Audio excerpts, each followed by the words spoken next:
Class 10 biology board exam में 80 on 80 score करना चाहते हैं, लेकिन ये नहीं पता कि हाई वेटेज और लो वेटेज यूनिट्स कौन से हैं, मोस्ट इंपॉर्टेंट टॉपिक्स कौन से हैं, और कंफ्यूज्ड है कि अगले 30 दिन की हमारी स्ट्रैटेजी क्या होनी चाहिए ताकि एक अच्छा स्कोर अचीव कर सकें, then this video is for you. अब सबसे पहले जो हमारा सवाल दिमाग में आता है वो ये है, क्योंकि टाइम कम बचा है तो क्या हम अभी भी अपने टारगेट को अचीव कर सकते हैं? तो the answer is 100% yes, but conditions applied कि आपको बहुत ही डिसिप्लिन और कंसिस्टेंट रहना होगा। इस पॉइंट पर आप कोई भी मस्ती मजाक प्रोक्रास्टिनेशन अफोर्ड नहीं कर सकते हैं, और अगर आप ये सोच रहे हैं कि हम एक्सक्यूज़ दे देंगे कि कल पे टाल दिया, बाद में पढ़ लेंगे, एक ओवरव्यू देख लेंगे, तो आपको लाइफ लॉन्ग रिग्रेट रहेगा। इसलिए अगले 30 दिन अच्छे से घिस के पढ़ाई कर लीजिए, बिकॉज आपका सिलेबस एनीवे बहुत वास्ट है। अब यूजुअली हम प्रॉब्लम यही फेस करते हैं कि हमें एक बार मार्क्स डिस्ट्रीब्यूशन पता लग जाए यूनिट वाइज, तो हम देख लेंगे कि इंपॉर्टेंट टॉपिक्स क्या हैं। तो मैं आपको वो एक लिस्ट देने वाली हूँ हर यूनिट की, जिन टॉपिक्स को आपको बिल्कुल भी मिस नहीं करना है, और फाइनली हम एक स्ट्रैटेजी देखेंगे कि अगले 30 दिन आपका जो शेड्यूल है वो क्या होना चाहिए ताकि आप अपने सारे चैप्टर्स को कंप्लीट कर सके विद द बुक रीडिंग। सबसे पहले मैं बता देती हूँ आपको unit wise marks distribution. Although हर यूनिट का पर्टिकुलर एंड एग्जैक्ट मार्क्स बताना जो है वो थोड़ा सा मुश्किल हो जाता है, because every year it varies, but still after the analysis of previous year papers हम लोग एक एस्टिमेट कर सकते हैं कि किस यूनिट के जो मार्क्स हैं वो कितने रहने वाले हैं, एंड दस अपनी प्रिपरेशन को हम उसी अकॉर्डिंग प्लान कर सकते हैं। सबसे पहले यूनिट की बात करूँ तो वो 12 मार्क्स कैरी करती है, जो कि बेसिक बायोलॉजी और रिलेटिवली बहुत ही ईजी यूनिट है, तो आप इसको अच्छे से पढ़ के जाइएगा ताकि यहाँ से आपके जो मार्क्स है वो लूज ना हो। सेकेंड यूनिट की बात करी जाए प्लांट फिजियोलॉजी, जो कि थोड़ी टिपिकल यूनिट है बिकॉज बहुत सारे नए टर्म्स हैं, मैकेनिज्म्स हैं, साइकिल्स हैं, तो ये आपका कैरी करती है 16 नंबर। एंड फाइनली जो हमारी थर्ड और सबसे इंपॉर्टेंट यूनिट है that is human anatomy and physiology, ये 28 मार्क्स कैरी करती है। यहाँ से आप कोई भी चैप्टर मिस करना अफोर्ड नहीं कर सकते हैं, क्योंकि इतने सारे इंपॉर्टेंट टर्म्स हैं, इतने सारे इंपॉर्टेंट डायग्राम्स हैं, प्रोसेसेस हैं, जहाँ से कब कोई क्वेश्चन बन जाए यू नेवर नो, तो इसको आपको बहुत ही अच्छे से करके जाना है। ह्यूमन इवोल्यूशन और पॉपुलेशन की बात करूं मैं तो ये 6 नंबर्स के होते हैं for each unit, and they are very very easy, बहुत ही रिलेटेबल एग्जांपल्स होते हैं, और आप अपनी डेली लाइफ से भी इसको जो है वो रिलेट कर पाते हैं। तो आपको यहाँ से इंश्योर करना है कि अगर थोड़ी बहुत प्रिपरेशन इन यूनिट्स में अगर आपकी कम है तो इधर से आप उसको कॉम्पनसेट कर लें। पोल्यूशन की बात करूँ, again it is a very very easy unit, real life से बहुत आप रिलेट कर पाएंगे। 12 मार्क्स कैरी करता है, तो इसको भी आप इंश्योर करें कि जो मार्क्स अगर आपके यहाँ पे लूज आउट हो जाते हैं उनको आप इन 3 यूनिट से जो है वो बैलेंस कर सके। इसके बाद मैं आपको दूंगी हर यूनिट की एक इंपॉर्टेंट टॉपिक की लिस्ट, जो आपको हर हाल में करके जानी ही जानी है। ऑल्दो ऐसा नहीं है सिर्फ यही टॉपिक्स इंपॉर्टेंट है, बट ये वो टॉपिक्स है जहाँ से प्रीवियस ईयर्स में बहुत क्वेश्चन बने हैं, तो आप इंश्योर करें कि इनको तो करके ही जाएं। यूनिट 1 की बात करती हूँ बेसिक बायोलॉजी, तो आपको मेंडल के लॉज पता होने चाहिए, तीनों लॉज। उसके बाद आपको सेल साइकिल डिवीजन पता होना चाहिए, माइटोसिस मियोसिस, क्रोमोसोम नंबर कब हाफ होता है ये आपको सब जानना है। उसके बाद जेनेटिक्स के टर्म्स अच्छे से पढ़ के जाइएगा विद सेक्स लिंक्ड इनहेरिटेंस, और आपको ये भी जानना है कि हीमोफीलिया कलर ब्लाइंडनेस क्या है, बिकॉज यहाँ से कंसेप्ट बेस्ड क्वेश्चन बनने की पूरी प्रोबेबिलिटी होती है। प्लांट फिजियोलॉजी की बात करती हूँ, आपको एक्सपेरिमेंट सारे पता होने चाहिए। उसके बाद आपको जाननी है प्लांट की अडेप्टेशंस कैसी हैं, फिर लाइट डार्क रिएक्शंस अच्छे से पढ़ के जाइएगा, एटीपी एनएडीपी कितने बनते हैं ये सब आपको पता होनी चाहिए।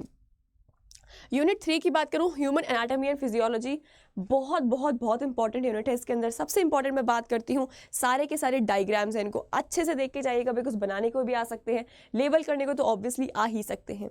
अगेन आई एम एम्फेसाइजिंग, यहाँ से आप कोई टॉपिक मिस नहीं करेंगे, इन टॉपिक्स को तो करके जाइएगा, बट जितना हो सके थरो रिविजन करिए उन चीज़ों का, ताकि आपके दिमाग में जो है वो इंप्रेशन बने। जितना हो सके फ्लो चार्ट बनाओ ताकि आपको जो है ईजिली याद होने लगे चीज़ें। सारे प्रोसेस पढ़ने हैं, सिस्टम्स आपको सारे पढ़ने हैं। इसके बाद मैं बात करती हूँ यूनिट 4 की, जो कि है पॉपुलेशन। तो आपको जानना है कि पॉपुलेशन का जो ग्रोथ है उसके क्या कॉजेज है, उसके क्या इफेक्ट्स हैं, पॉपुलेशन कंट्रोल कैसे हो सकता है, सर्जिकल मेथड जो है आपकी सिलेबस में दिया हुआ है, ट्यूबेक्टॉमी एंड वेसिक्टॉमी, उनको भी आप अच्छे से देख के जाइएगा। यूनिट 5 की बात करें ह्यूमन इवोल्यूशन, तो आपको पता होना चाहिए नेचुरल सिलेक्शन क्या है, लेमार्किज्म, डार्विन की थ्योरी, एंड ह्यूमन के जो एंसेस्टर्स हैं उनका पूरा आपको फीचर पता होनी चाहिए विथ देयर टाइम पीरियड्स। बात करी जाए यूनिट 6 की, पोल्यूशन, जो कि बहुत ही बेसिक है, तो सारे टाइप के पोल्यूशन पढ़िए, उसका इफेक्ट क्या है, उसको कैसे आप अवॉइड कर सकते हैं, ये सब आपको अच्छे से जान के जाना है। अच्छा, अगर इसके बाद मैं आपको कुछ बताऊं कि आपकी स्ट्रैटेजी क्या होनी चाहिए, तो आपको सबसे पहले ध्यान रखना है कि अभी हम लोग मिड ऑफ जनवरी में हैं, तो हमारा मैक्स टारगेट जो है वो मिड ऑफ फरवरी होना चाहिए।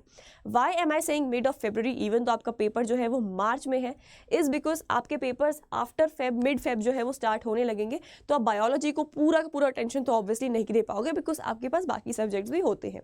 तो आई अंडरस्टैंड दैट, एंड उसी के अकॉर्डिंग जो है मैं यहाँ पे एक प्लानर लेके आई हूँ और हम टारगेट करेंगे कि मिड फेब या उससे थोड़ा सा पहले हम हमारे सिलेबस को कंप्लीट कर लें। अब आपको करना क्या है, ध्यान से सुनिएगा और बिल्कुल अगर आप इसको फॉलो करते हैं आपका पूरा जो सिलेबस है वो कवर हो जाएगा। सबसे पहले आपको 20 जनवरी तक अपना यूनिट 1 खत्म करना है, जिसके अंदर 3 बहुत ही बेसिक चैप्टर्स है। कैसे करना है, क्या करना है वो मैं भी बताऊंगी, अभी आप एक बार बस प्लानर देख लीजिए।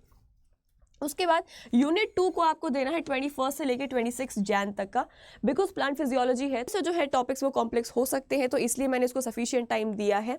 आप अच्छे से याद करिए, माइंड मैप बनाइए और इस टाइम फ्रेम के अंदर अगर आप खत्म कर देते हैं तो बहुत ही बढ़िया है, बिकॉज इसके बाद जो आपका नेक्स्ट यूनिट है वो थोड़ा कॉन्टेंट हैवी है, चैप्टर्स बड़े हैं, तो उसको मैंने और ज़्यादा टाइम दिया है और उसको आपको देना है 27 से लेकर 5 फेब प्रॉपर यूनिट 3 को, राइट। इसके अंदर आप अच्छे से कोशिश करें फ्लो चार्ट के अंदर पढ़ाई करें, सो दैट आपके दिमाग में एक इमेज क्रिएट हो जाएगी कि भाई किस सीक्वेंस के बाद क्या चीज़ आती है और आप इजीली उसको एग्जाम में जो है रिफ्लेक्ट कर पाएंगे।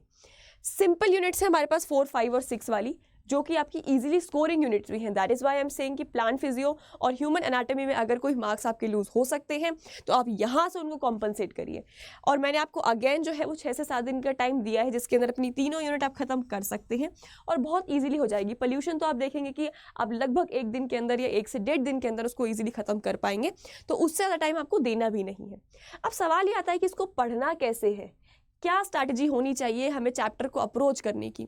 तो इस पॉइंट पर बेटा आप डायरेक्टली बुक को मत उठाइएगा, बिकॉज अगेन आप टेक्स्ट रीड करेंगे, अंडरलाइन करेंगे, बहुत कंफ्यूज हो जाएंगे, बिकॉज बुक का जो लैंग्वेज होता है वो थोड़ा सा कॉम्प्लेक्स होता है। तो मैं आपको ये रिकमेंड करूंगी कि आप हर यूनिट के जो चैप्टर्स हैं, लेट्स से आपने यूनिट 1 का चैप्टर 1 उठा लिया है, सेल या जेनेटिक्स या क्रोमोसोम स्ट्रक्चर, तो आप उनका पहले 1 शॉट लेक्चर देख लीजिए। अगर आपको सिलेबस अच्छे से पता है तो मेक श्योर करें कि आप रैपिड रिविजन देख लें, ताकि आपका रिविजन भी हो जाए इस टाइम फ्रेम के अंदर। अगर आप बिल्कुल ही नए सिरे से पढ़ रहे हैं तो इंश्योर करें कि 1 शॉट देखें। जब आप 1 शॉट देखते हैं तो उसके अंदर आपको हर चीज़ बताई जाती है विथ दी आपका टेक्स्ट क्या है बुक का, साथ साथ में कुछ क्वेश्चंस भी होते हैं। तो जब आप क्वेश्चन सॉल्व करते हैं तो उससे आपका कॉन्फिडेंस जो है वो बिल्डअप होता जाता है। तो इंश्योर करें पहले 1 शॉट देखें, उसके अंदर जो क्वेश्चंस दिए वो लगाएं, उसके बाद अगर टाइम बच रहा है तो आप अपनी बुक की रीडिंग भी कर सकते हैं। इसके बाद प्रैक्टिस क्वेश्चन की बात करें, क्योंकि हम इस पड़ाव पर हैं जहाँ पर हमारे पास टाइम इतना नहीं है, तो मैं आपको ये कहूँगी कि आप PYQs करिए, सैम्पल पेपर करिए पिछले 3 साल के, ठीक है। आप पिछले 3 साल के सैम्पल पेपर कर लीजिए, पिछले 3 से 5 साल के जो है मैक्स आप PYQs करिए, इससे पीछे मत जाइए, बिकॉज फिर आप बायो के ही बाकी चैप्टर्स को हैम्पर करेंगे और अपनी अदर सब्जेक्ट्स की प्रिपरेशन को भी आप डिस्टर्ब कर सकते हैं। तो सैम्पल क्वेश्चन पेपर्स आपके लिए बेटर है 3 साल के लगा लीजिए, और PYQs 5 साल मैक्स, अगर 5 नहीं हो पा रहे तो 3 तो आपको मिनिमम करना ही करना होता है। नोट्स अगर खुद के बना रखे हैं तो बहुत ही अच्छी बात है, नहीं बना रखे हैं तो अभी इस टाइम पे कोशिश करो माइंड मैप बनाओ। प्रॉपर नोट लिखने बैठोगे तो सब कुछ मिस आउट हो जाएगा। तो या तो अगर आप किसी टीचर को फॉलो करते हैं या फिर अगर आपके पास कोई बुक है या हैंडआउट्स है उसको फॉलो करो, अदरवाइज मेक श्योर कि आप एक माइंड मैप ही बनाते जाए। अब मैं आपको देने वाली हूँ बायो के लिए कुछ एक bonus tip, because we know कि थ्योरेटिकल सब्जेक्ट है, बहुत कुछ लिखना पड़ता है, डायग्राम्स होते हैं, तो कैसे आप अपने जो प्रेजेंटेशन के थ्रू मार्क्स हैं उसको एक एज ला सकते हैं edge compare to other students. बेटा ध्यान रखना, आपकी जो एक कॉपी है ना, वैसे आपकी तरह कितने बच्चे एग्जाम दे रहे होते हैं, तो जो एग्जामिनर है उसके लिए उस कॉपीज़ को पढ़ना बहुत ही बोरिंग टास्क होता है। उसमें भी अगर आपकी कॉपी ऐसी आ जाए जिसके अंदर प्रेजेंटेशन स्किल्स बहुत ही पुअर हैं तो वैसे ही डिसअपॉइंटमेंट हो जाती है। तो आप इंश्योर करें अपनी तरफ से कि जब आप आंसर्स लिख रहे हैं तो बहुत ही नीट एंड क्लीन फॉर्म में रखें, राइट। अब हर 2 आंसर्स के बीच में कुछ गैप छोड़िए, टाइम बच रहा है तो प्रॉपर लाइन भी ड्रॉ कर दीजिए। अब इसका मतलब ये नहीं कि बार बार स्केल पेंसिल लेके बैठ रहे हैं। जैसे ही अगर आपको लग रहा है कि आपने बीच में 2 लाइन का गैप छोड़ दिया, एग्जाम के बाद टाइम बच गया, तो मेक श्योर करें वहाँ पे लाइन कीजिए ताकि थोड़ा एक ऑर्गेनाइजेशन वाला इफेक्ट आ जाए। हमेशा जब भी MCQ का आप आंसर कर रहे हैं तो इंश्योर करें कि आपका जो करेक्ट ऑप्शन है उसके आगे पूरा स्टेटमेंट लिख दें, बिकॉज कई बार एग्जामिनर अगर जल्दी में है हो सकता है कि वो ऑप्शन देख के जो है कंफ्यूज हो जाए, बट बाकी अगर आपने स्टेटमेंट लिखा है तो वहां से आपको पूरे मार्क्स मिल सकते हैं। सेक्शंस के बीच में देखिए प्रॉपर लेबलिंग करिए, राइट। उसके बाद मेंशन कर दीजिए, डिमार्क कर दीजिए कि आपने जो आंसर लिखा है वो कौन से क्वेश्चन का है, बिकॉज ऑब्वियसली कई बार ऐसा होता है कि जो हमें आंसर्स पहले आते हैं हम उनको पहले अटेम्प्ट कर लेते हैं, बट उस केस के अंदर आपको ये ध्यान रखना है कि प्रॉपर आपने मार्किंग करी हो, मैं एक और चीज़ सजेस्ट करूँगी कि जहाँ भी आपके इंपॉर्टेंट टर्म्स आ जाते हैं या जिस चीज़ पर आप टीचर का अटेंशन चाहते हैं उसको आप अंडरलाइन कर दें with the help of a pencil. अब आपको इसलिए करना है बिकॉज क्या होता है ना कि कई बार हम इतना टेक्स्ट देख लेते हैं बायो के अंदर कि इंपॉर्टेंट पॉइंट मिस हो जाता है, बट अगर आपने जो आप जिस पॉइंट पर आप अटेंशन चाहते हैं उसको अंडरलाइन कर दिया है तो वहाँ से आपको एग्जामिनर पूरे नंबर दे सकता है। तो कुछ ऐसी टिप्स को आप फॉलो करिए और अपने जो है राइटिंग स्किल्स को इम्प्रूव करिए ताकि आप यहाँ से भी कोई मार्क्स को लूज आउट ना कर पाए। So this is all for the video. अगर फिर भी आपका कोई डाउट रहता है तो please let me know in the comment section. I will get back to you as soon as possible and I wish you good luck for the exams.